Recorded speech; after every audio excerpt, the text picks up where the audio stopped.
not the first time we do an interview with Bruce. We've done many interviews before. The last one was actually about design. But today I think it would be great, Bruce, if you could start with this idea. I mean, Joseph talked about it and many others spoke about it this morning, this sort of lifelong learning. I would like to hear you about this.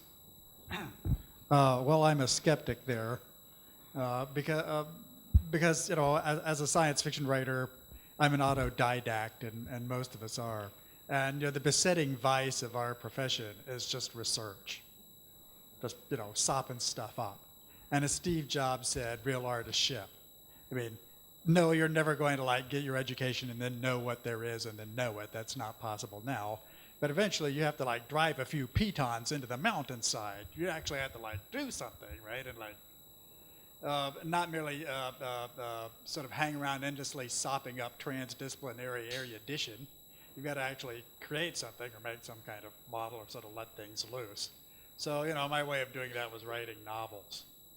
So I used to write them with sort of clockwork regularity, and then I got more and more interested in what other people were doing. And now I'm just a vicious product of network culture. I'm really beset with this kind of trend spotting stuff. And I'm sitting here and almost coming out of my seat with excitement at the thought that your book has 28 new words in it. I'm sure I can find great use for those. But I shouldn't really be super interested in 28 words. I probably ought to be more interested in 28 short stories, something along that line. So, I'm all for knowing that, but I'm also for sort of finding the moment to commit and do it, because we are mortal. And if you spend too much time learning, you lose the opportunity to actually intervene. And Gianluigi mentioned a lot in preparation of the Metaphysics Club, this idea and necessity of not only inventing neologisms, but also inventing new institutions. So I was kind of wondering if you have an idea of an unrealized school of your own kind of Black Mountain College? Yeah, I actually think the times call for a thing like that, and it would be great, although the history of the Black Mountain College is a bit melancholy when you look at how they actually lived.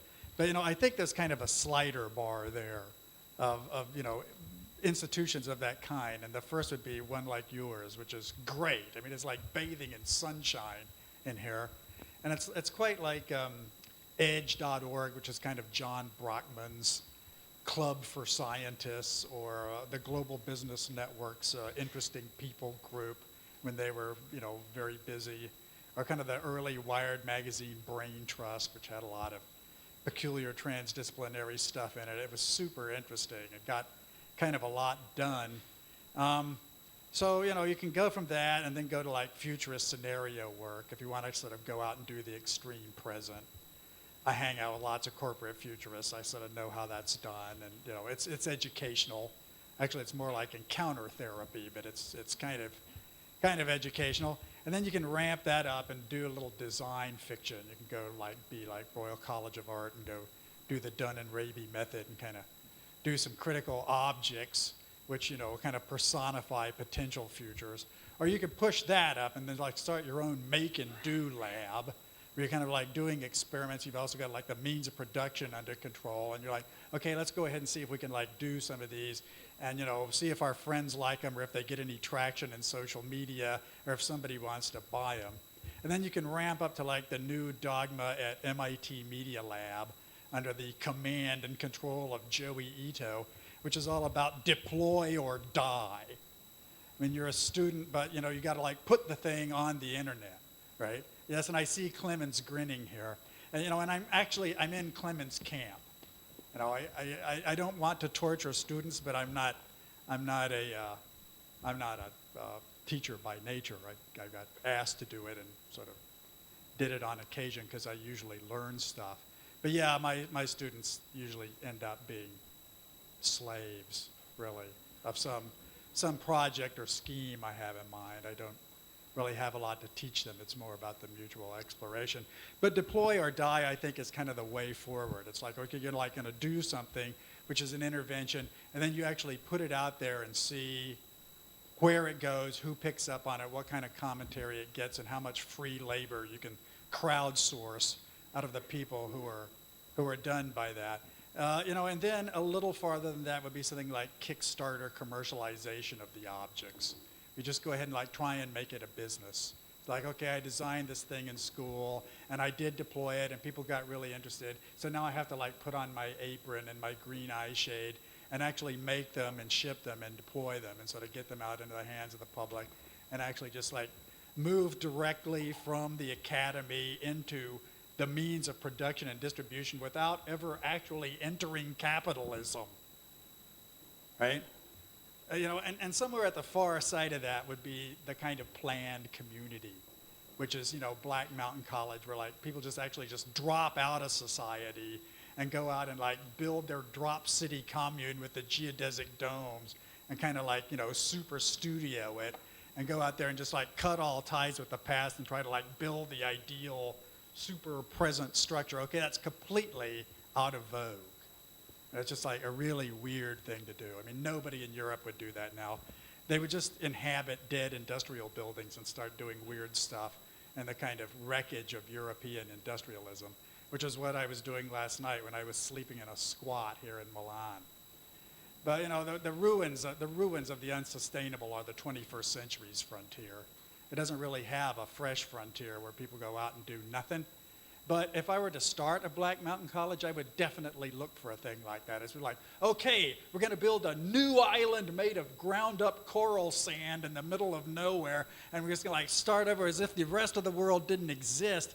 And I think the current generation would respond to that very strongly.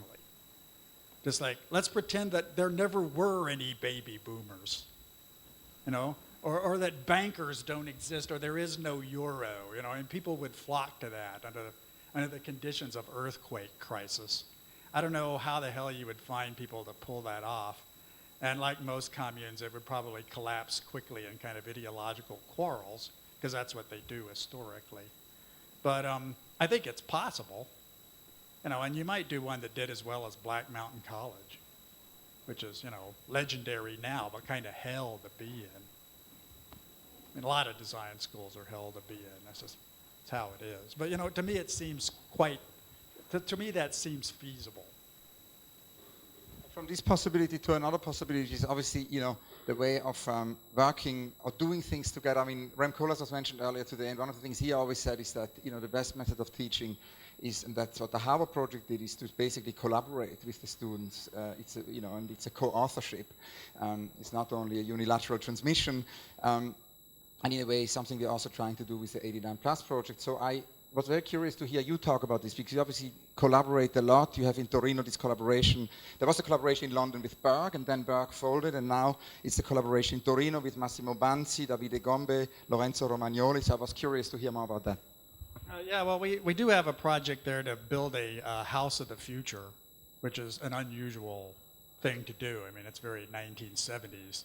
But we happen to have one of these derelict structures because Torino is absolutely full of them. We've got like a dead Fiat car foundry, which is slowly being re-civilized. We've got like a design co-working space and one of the biggest fab labs in Italy. So it was my wife Yasmina's idea to build a maker home in there. Just like, why don't you have, a domestic space? There's a lot of maker gadgets. You can go onto the internet and find all these little objects, but there's no kind of curated, maker way of life scene, right? So we got like some spare rooms there where the, command and control guys at this foundry used to have their offices. They haven't been open since 1978. So we're reclaiming them. And we're just going to go in there and like wire the place and broadband it up and build like a pretty good sized design fiction using Internet of Things, Internet delle Cose, Web 2.0, Arduino style, Intel founded, unspeakable 2010s, 2020s. I mean, I think the ideal period for this home is about 2025. So, I have a pretty good idea of what Italian domestic life is going to look like in 2025. And my feeling is, why not just build it right now? And, we got some talent and some funding, not a whole lot, but we also have like guinea pigs willing to work in the place. And it'll be kind of our maker clubhouse. And, the first piece of furniture we had in there was a Roomba robot. And the second was like an open source plotter, which is still needs the bugs worked out of it. But the third was one of Clemens Weishar's pieces of styrofoam furniture from the recent CeBIT exhibit. It's this kind of awesome crowdsourced robot-produced piece of, what is it? Well, it's difficult to describe it. I wrote a very nice little design essay about it. So my role within this thing is merely to, first of all, endure it. I actually have to live there and test everything. And second, to write about it. And I'm not an employee of Arduino. Believe me, I have no job in Italy. I don't want a job in Italy. But, I'm just interested in the lived experience of this. What does an Italian Internet of Things environment really look like? Because I know they're coming. I mean, it's Domotica, it's Super Studio 1972. Nothing could be clearer to me. And I know there will be many. It's just that ours will be kind of one of the pioneer spaces along that line. So, we're thrilled to have people come on over. We're thinking cocktail parties. This should be good. Now, another thing I wanted to ask you, you talked about, neologisms, and obviously that's something which Doug and Shimon and I focused a lot with the book, but it's something you have for decades focused on. You've invented so many neologisms. So I was wondering if you could tell us a little bit about your most recent neologisms for us. Well, I'm glad to be in your metaphysical club, because even though I'm a science fiction writer, I eventually found out that I have genuine metaphysical problems. And they are mostly about language. And they are about neologisms and archaeologisms, which are, kind of the same writerly problem. So, I go up to European graduate school in Sasfe, and I've got to go up there, and I'm like doing a little thing on Internet of Things, a little project. But, the primary problem that I tackle at European graduate school, which is a school with, in the Swiss Alps, which is all about media philosophy, is about, changes in language that are brought about by media. And we do have this electronic revolution, which you can literally hear it in people's speech. And as a writer, it's quite difficult to do even simple things like contemporary dialogue. When you say something like, he sent an SMS to his girlfriend, and it said, quote, TXTME4CU, something said, okay, Or he decided to put something on his weblog, and he did this, and then he embedded the video, and then he gave him the GitHub address to the executables that he could download onto. Okay, these are everyday things that really don't work in paper description at all. I mean, it's seriously a literary issue, right? And and the literary expression on paper is drifting radically away from the vernacular, which is always a sign of severe literary crisis. But it's also an earthquake level of conceptual crisis, in that it's very difficult for us to describe what's happening to us through a medium that we all share. I mean, we claim we're all on the internet, but everybody's actually got their own internet. And they all have their own methods of using it. It's are you on Facebook? I'd rather be killed than be on Facebook. I'm on Ello. And now you can see the new feral civil war internet that exists, say, between Ukrainians and Russians, where people use these means of expression merely in order to humiliate one another, try to entrap one another, they're trying to steal one another's money, they're trying to hack one another's accounts, right? So the kind of 90s internet where there's kind of this level plane where everybody's on the same peer-to-peer thing is just utterly dead. It's literally, it's been earthquaked. So, I go up there and I worry about things like atemporality, which is, a metaphysical problem that my friend William Gibson and I really have a bad problem with. Can you tell us about this? Because I spoke to William about it actually when we visited him with Schumann and Doug, and he said that it had to do something with a time bubble, that we're kind of in a time bubble, and you once said it's a 10-year time bubble? Well, Doug is from Vancouver, so he knows William Gibson rather well, so he has to suffer within the Gibson reality distortion sphere. But so I warn you that this is kind of an arcane topic, but the basic problem there is how can you tell from the use of words what is old-fashioned and what is futuristic?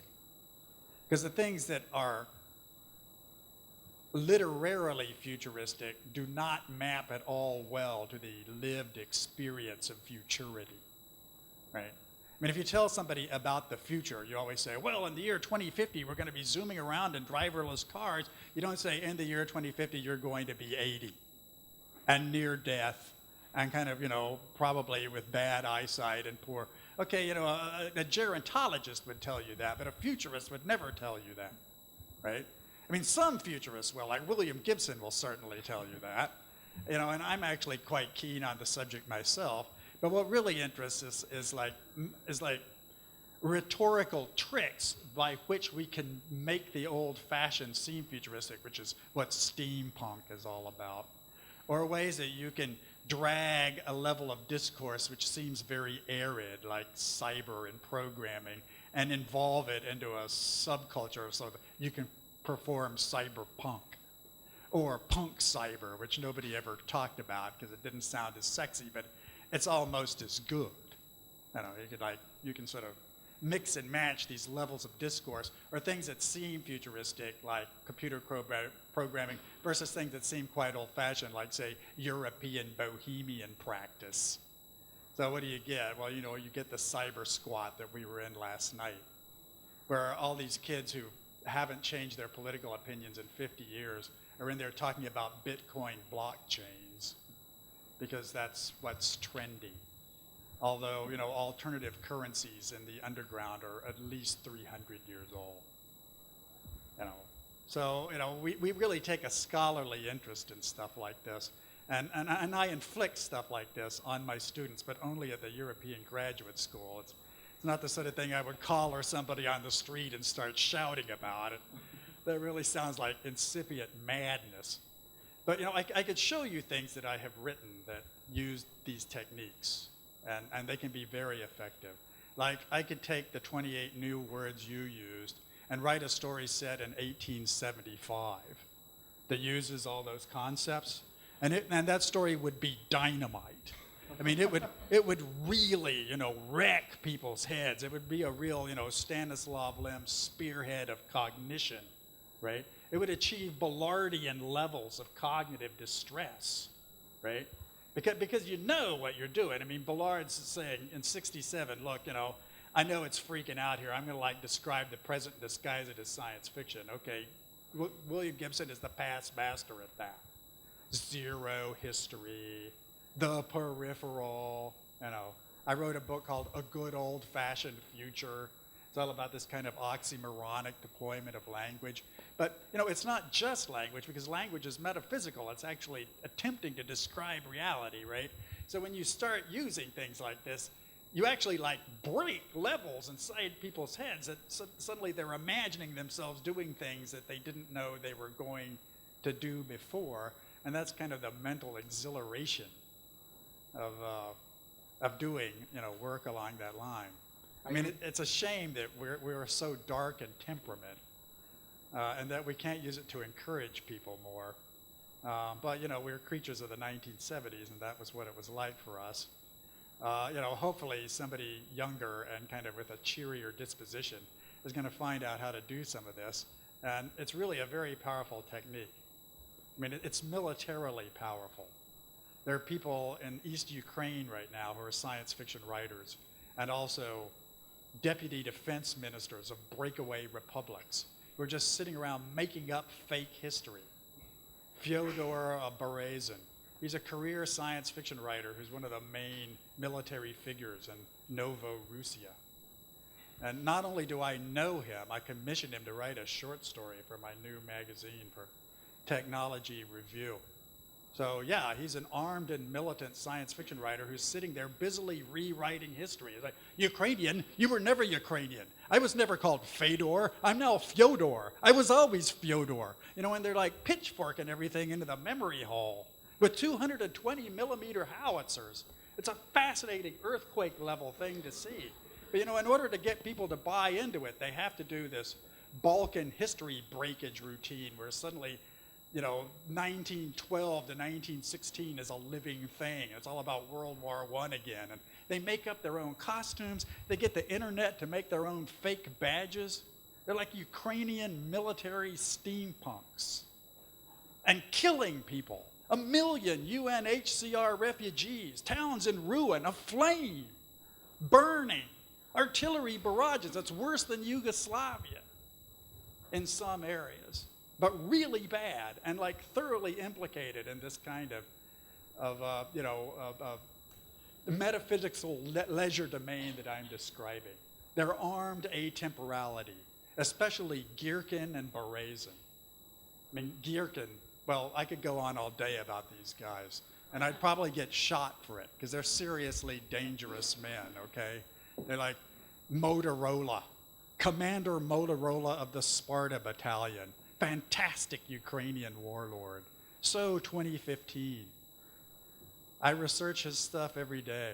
It's a pity I don't have more wholesome interests. But, in terms of like design, the kind of military design that has broken the Ukraine in two is like, it's underestimated. I mean, these guys know what they're doing better than people think. And they're not all agents of Putin. They're radicals on the ground. Putin didn't want that war. He wanted Crimea. He didn't want the coal regions. They're worthless. But they provoked. They paralyzed, polarized, and politically obliterated any chance of a rapprochement between the Russian ethnics and the Ukrainian ethnics there, and it broke up Yugoslavia style. And it could happen anywhere in Europe. I mean, nobody was thinking Ukraine was going to go sky high. Anybody in Europe who knew how to deploy this kind of rhetoric could easily, it could happen in Italy tomorrow, really. Just, I just hope, well, anyway. It's not a theoretical study. It is a theoretical study, but it has many practical implications. And one of the things you mentioned, Stanislav Lem, and it brings us to a different topic, which is actually something Gianluigi said, preparing the Metaphysical Club is important, is that we talk about science, and in a way, of course, I mean, you mentioned Edge, we can think about Snow lamenting this, culture divide, and how can we have a culture which bridges that. And I remember actually when we met for the first time, you quoted Stanislav Lem, and that gave me the somehow desire to actually go and visit him. And it ended all in a big disaster, because he said he wouldn't receive anybody from the art world, because he's no longer a science fiction writer, he's a scientist. He wanted to get rid of the literature thing. So I got the German Science Academy to basically say that I'm their friend, and then, got an entry and made the interview with him. And it all went sort of okay. And then we had, after 45 minutes, we had the first really big incident, because I somehow mentioned Tarkovsky. And he sort of got red, and there was almost a war, and he basically said, I have to end this, and, because I really hate Tarkovsky. But then the final blow came 5 minutes later when I mentioned Tesla. And he basically said, your mask has fallen, you cannot be from the science world. Only somebody from the art world could ever quote Tesla. And with my friend Johanna Mikowska, we were actually kicked out and almost died in minus 20 degrees in Krakow in the snow. We couldn't find a taxi. It was kind of dramatic. So anyway, Stanislav Lem's house was full of science magazines. That's where all the inspiration for his books somehow came from. And also when I spoke to Julia Kisteva, she says the problem today with schools is kind of this idea of there is a sort of a fear of pooling knowledge. Alice Rothman wrote a lot about Kepes, something Kepes also said, the fear of pooling knowledge, and particularly that sort of pool with science, that link with science. So I was wondering, it's a bit a long question, I was wondering in relation to kind of Lem's obsession with science, if you could talk about your connection to that. Well, I happen to be quite the Stanislav Lem fan, but it's notorious that in his later years the guy became just a curmudgeon. I mean, after his wife's death, he lost all mental balance and began snapping at everybody he knew. So, that's a human tragedy, but, that happens. He lived a long time, and he lost his mental balance, and he just became ungovernable in later years and alienated everybody he knew. So, he had the tragic...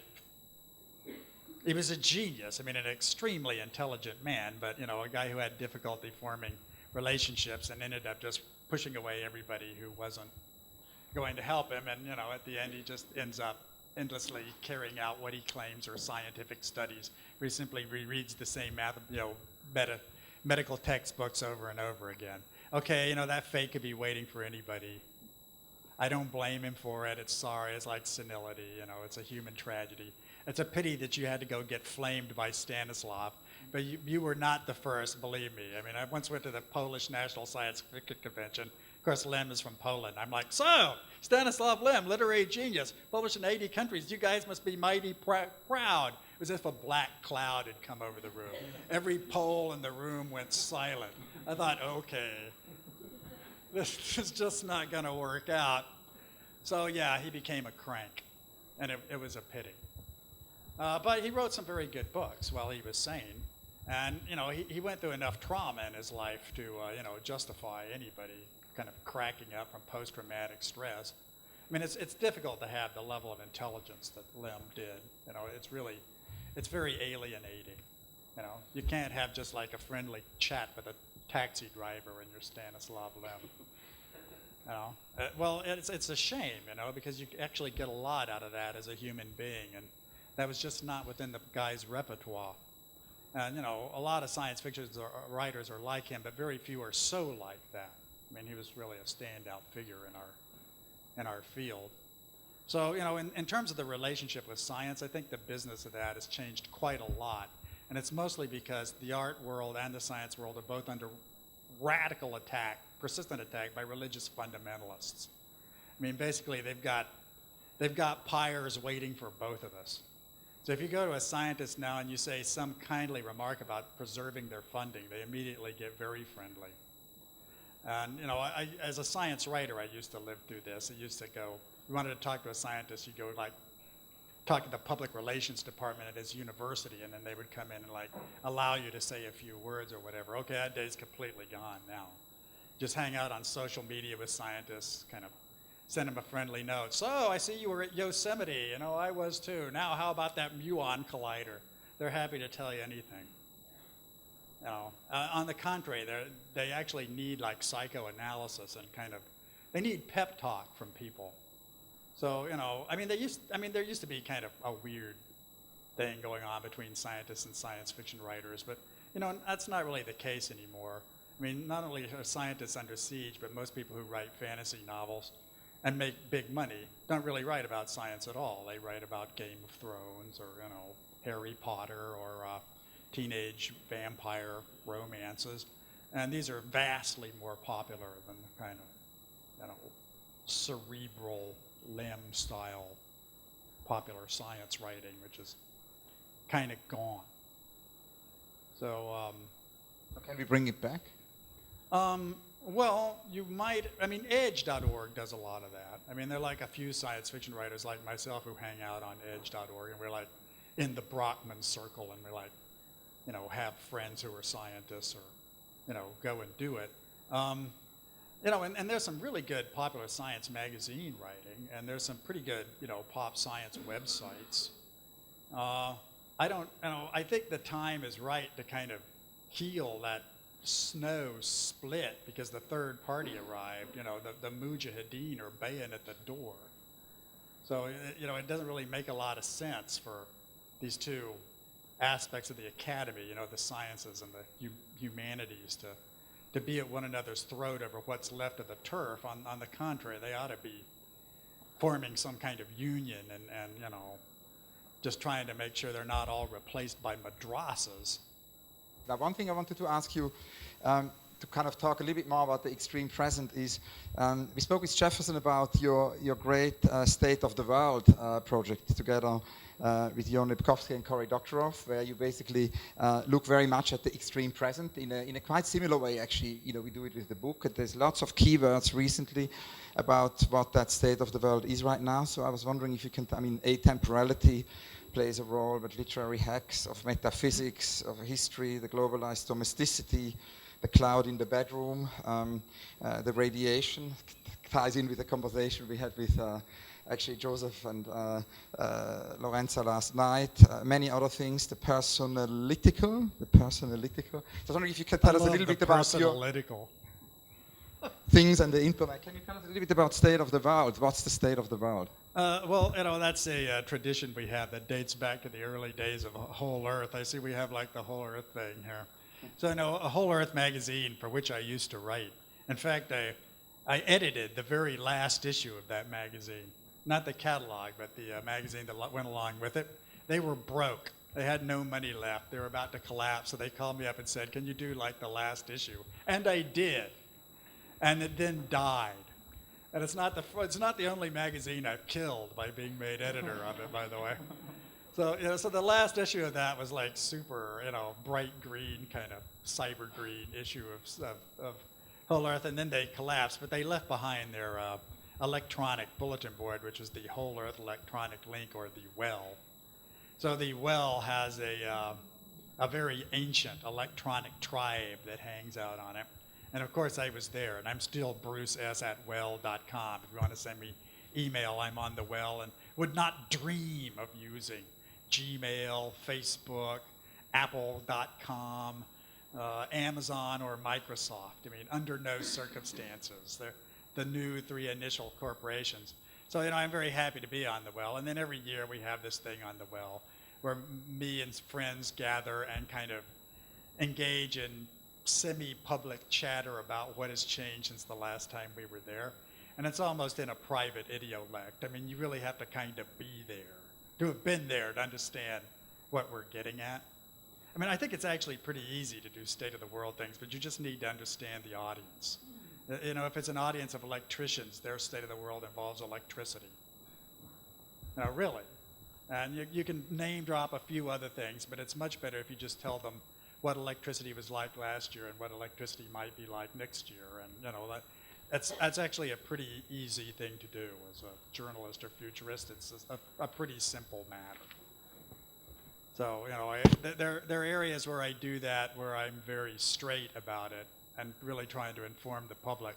And then there are others where I'm really venting about what bothers me. And, and the prime one is the speech I give every year at South by Southwest Interactive, where I'm in my hometown of Austin and speaking to people who knew me then. And I usually use that venue to complain quite a lot. What were the most recent complaints? Well, Snowden, of course. But also like Bitcoin, Silk Road, a Texan journalist who went to prison for falling afoul of the hidden forces in Washington. That would be Barrett Brown for you fans of free expression. You could look up Mr. Barrett Brown and find out who it was who put him away in jail, and you could learn a lot about contemporary Texan politics that you wouldn't know otherwise. And then there's another Texan, the guy who was the maestro of the Silk Road narcotics market. The heck was his name? Remember? Ross Ulrich. Actually, yeah, he almost has your name. So, yeah, Ross Ulrich has recently been convicted of absolute global scale narcotics market that he was running with the help of Bitcoin. If you're into computer crime, it's truly one of the most sinister stories of our time.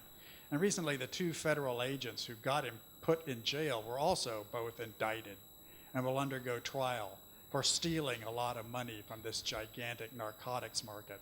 So if you're into cyberpunk scandal, I mean, the Silk Road thing is fantastic. It's beyond the worst understanding of police officers in the 90s and early aughts, and I knew many of them. I wrote one of the first books about hacker crime, hacker crackdown, and I befriended many cops and feds. And the cops and feds were okay about computer crime. This is the first time the cops and feds have fallen over majorly. I mean, U.S. cops and feds went hook, line, and sinker for the corruption in this dope market. It's a very bad development. And, and other feds have arrested them, but this is going to be one nasty little piece of work. And it's not small amounts of money. We're talking 80 million, 60 million, $500 million in Bitcoin vanished. Nobody knows where it went. An intelligence service, probably. I mean, don't let me bore you with this. I'm sorry that I have these unwholesome interests that have very little to do with design, but this is very much part of, the underworld that exists in 2015. And I don't know, it's kind of typical of Depression-era crimes in some ways. And you said that also in a recent interview about augmented reality, where you basically said that there are scandals there happening to wait with kind of organized crimes and drug dealing and terrorism in relation to augmented reality. But you also said that most recently there have been some kind of really major breakthrough inventions where some technical limits were broken in relation to kind of augmented reality and augmented ubiquity. Can you tell us about this? Yeah, okay, this is a little technical, but you know, the major problem in augmented reality is what is a technical problem called registration. So in augmented reality, you're trying to take computer images and move them out into a three-dimensional space, right? It's like projection mapping.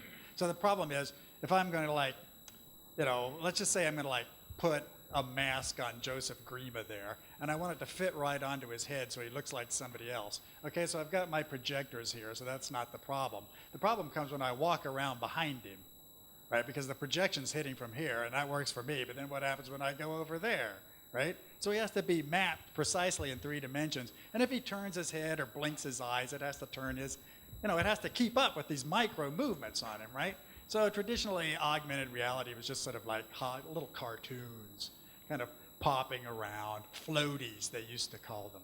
But there have been some big advances. First they got it down to centimeter scale, which is like the leap motion thing, or the centimeter scale, and then millimeter scale, which is leap motion. And recently some guys in a lab somewhere in the US came up with a new kind of laser interferometry scanner, which gets it down to microns, which is like smaller than the human eye can see, right?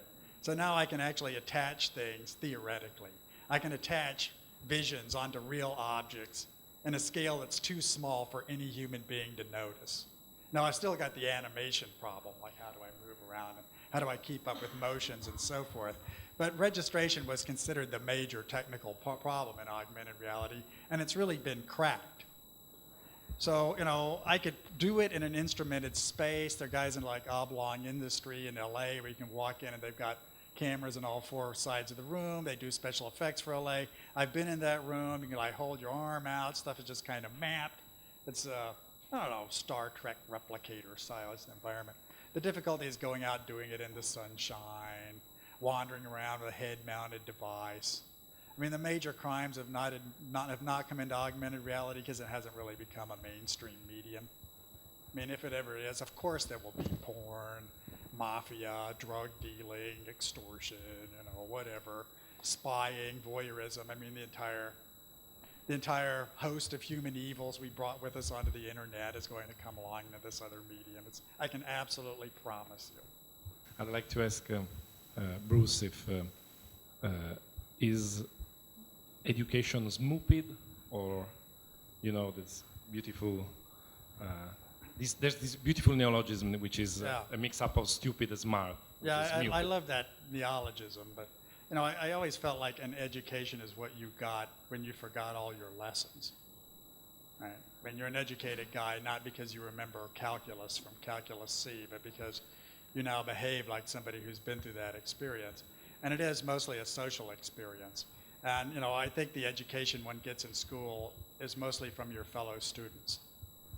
And I think it's very important for a generation to be able to escape the command and control of its parents and go somewhere for 4 years where they can figure out who they really are and what they really want without any propaganda from a perishing generation. So peer-to-peer education. Yeah, peer-to-peer education, the socialization in school is super important. And you know, I don't like seeing young people put upon, because that's a very difficult spiritual journey for someone. You know, it's very hard for you to know what you want, and you really need to be left some space to do that. So, you know, I got educated. I got a pretty good education as a journalist, but I never did any journalism until many years had passed. Instead, I wrote a novel in school and managed to sell it, because I figured out that writing novels is what actually interested me. And if I had been too well educated, I would never have been able to figure that out. Because, you know, every hour would have been booked, right? I mean, they would have been in there really kind of... Really in a school of errors.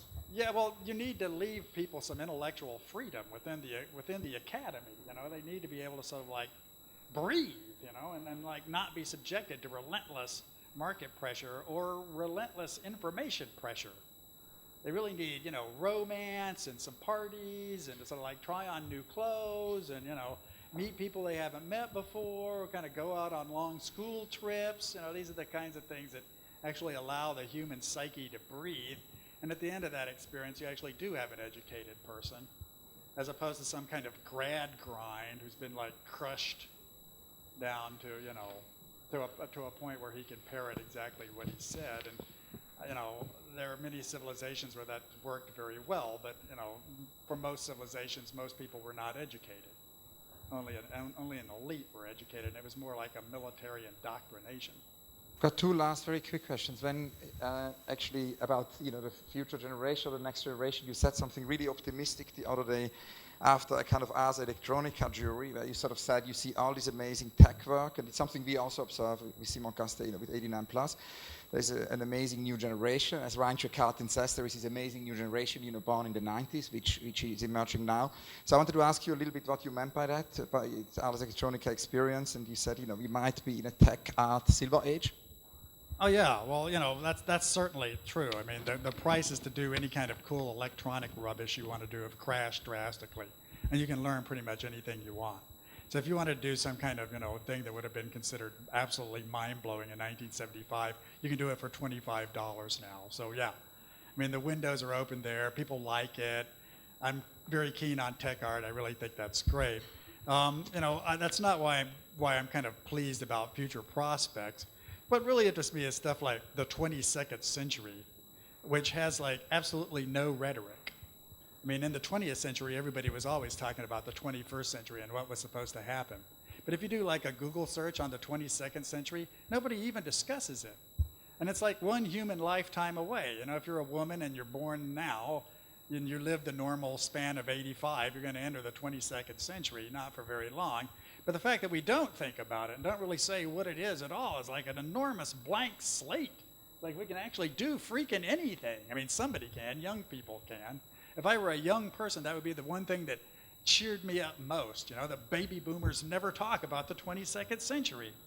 They don't even know how to go there. Their minds are absolutely blown. They think history ended, in 1995. Okay, the 22nd century's coming. It's a century just like all the other ones. It's like the 14th, the 12th, the 8th. You say in the State of the World that you want to make it your friend? Yeah. I mean, I want to make it my friend, but mostly I want to make the friend of younger people who are sort of closer to it. I mean, I've been through 2 centuries. I've sort of seen plenty. I'm getting, downright Taoist sage at this point. It's all about serenity, and I can see my way there. And telling your students that they're a generation that's not going to die is ridiculous. Of course they're going to die. They'll get run over by cars. They'll shoot each other. I mean, they may not die of old age with the inexorability that we do, but they're still plenty mortal. And a lot of them will kill themselves. A whole lot. I mean, I think actually one of the major reactions, if people were actually told that they couldn't die, they would kill themselves out of sheer perversity. We never had it happen, but I'm convinced people would do that. I mean, that's what Ballard would say. Ballard would immediately say if you were promised immortality, you would shoot yourself. And, we will not see immortality. We will certainly see some extension of lifespan, but not for everybody, and not even for the most interesting people. Because the most interesting people don't get out of bed in the morning and say, boy, I really want to be 90. Nobody does that. I mean, very few people are like instrumented self guys, unless you've been deathly sick and you're trying not to get sick again. Most people just don't really take good care of themselves, and and they've got other things to do.